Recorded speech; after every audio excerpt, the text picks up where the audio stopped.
Sir working professionals UPSC prepare అవ్వచ్చా sir అలా ఉండే limited టైంతో?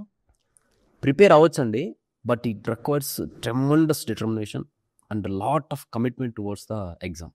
Okay. So and one hand you have to do your job and మీ దొరికిన టైంలో మిగతా టైంలో మీరు ఎఫిషియెంట్గా యూజ్ చేసుకోవాలి. దానికి ఏంటంటే సాధారణంగా మనిషి టెండెన్సీ ఎలా ఉంటుందంటే మనిషి ప్లెజర్ సీకర్ అండి. ఓకే. అంటే హ్యాపీనెస్ని కోరుకుంటాడు. ఓకే.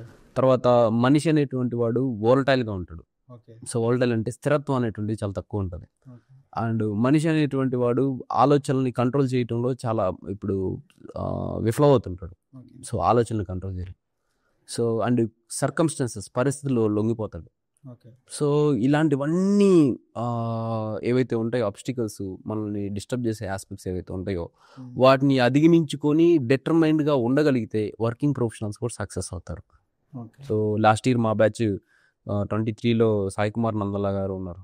సో ఆ బ్రో చాలా ఎఫిషియెంట్గా యూజ్ చేశారు టైం. సో అలా చేయొచ్చు.